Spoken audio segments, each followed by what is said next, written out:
Today I'm here with Amjad. He's managing 120 million per year in e-com revenue. We actually have a few clients together. Of course, they all scale like crazy. Yeah, so Amjad, what you say are the biggest leverages this Q4? Of course, you can also go like into next year, but this Q4, what are the biggest, the most important things? Yeah, first thing is like, thank you for the intro. Appreciate it. Yeah, and like when it comes to the basic stuff that you really have to do in Q4 to scale and to also be as much profitable as possible, and it always starts with the offer. And what I mean by the offer is not like you just make a big discount and that's it. It's all about like you creating a no-brainer offer that has a high AOV at the same time. What do you say is no-brainer offer? No-brainer offer, like it has to be like the perceived value from a new customer perspective. It has to make sense. Like when you look at it as customer who had like a couple of touch points with the brand, you look at it, you see, okay, wow, I know this brand. I always wanted to try them, and this is like a no-brainer offer for me, and I want to buy it now. Like you see the perceived value you're getting from this offer is just like a no-brainer. It's just like the right time to buy it. I'm talking now like specifically for paid media and acquisition. For retention is something else, but for paid media acquisition,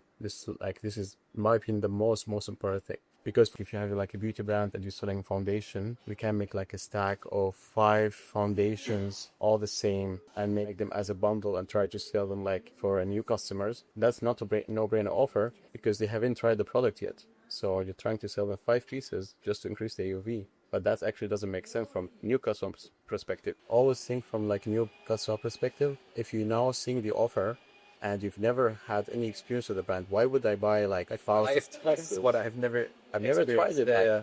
I need a no-brainer offer that decreases the risk for me as a user to try something new. For retention, it works like crazy because they love you, they know your product, and now you're selling 5 products like discounted price. You can also frame it in a way that after this discount, you'll get each product for like, I don't know, 15 euros. And usually it costs like 30. So that's half the price. If I buy 5 pieces, that's a really no-brainer for retention. That's why sometimes it would even make sense to make separated offers, like one for retention and one for acquisition.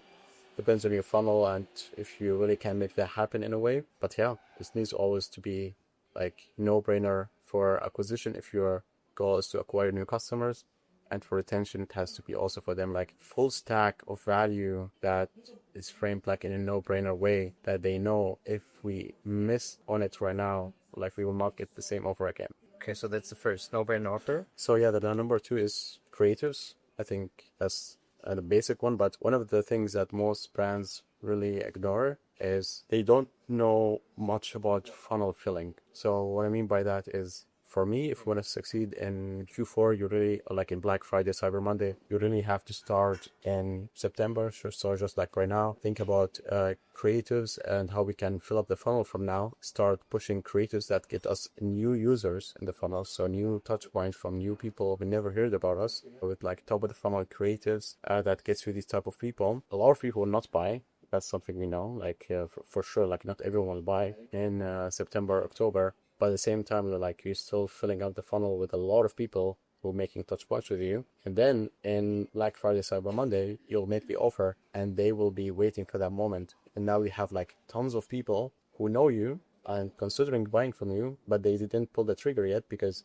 the offer was not there, and they know in the back in their mind that Q4 is coming, Black Friday is coming, they will get a discount. So that's why they want to buy, but they're still waiting for something. So that's why funnel filling in the Q3 is, in my opinion, the most important thing, and you can achieve that with like top of the funnel creators. That's second. So the third thing is media buying, especially in Q4. I see like this mistake always happens, especially like with big brands. They tend to just keep their media buying strategy the same during Q4. I think the best analogy to think about it is like, let's say you have a sports car. You can always drive like on automatic and you'll get decent performance. But if you want to like break records, then you need to switch to manual. And that's the same thing you have to do in media buying. So you have to switch to manual. That means you need to control budget daily, specify best performing hours, and start increasing budget in these specific hours. And also like create different type of campaigns like bid caps, cost caps, sees what's really working for you.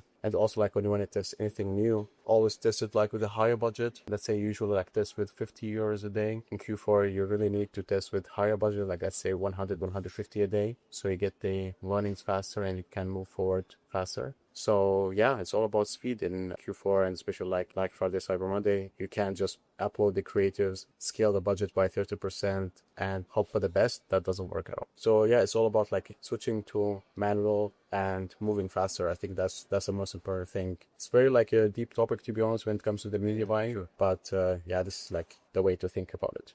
All right, thank you. Sure. Actually, I'm just getting more and more nervous because our flight's starting in I still have 3 time myself. minutes. Yeah. So Amjad, thank you for it. Thank you, man. Appreciate it. Thank you. And now let's go.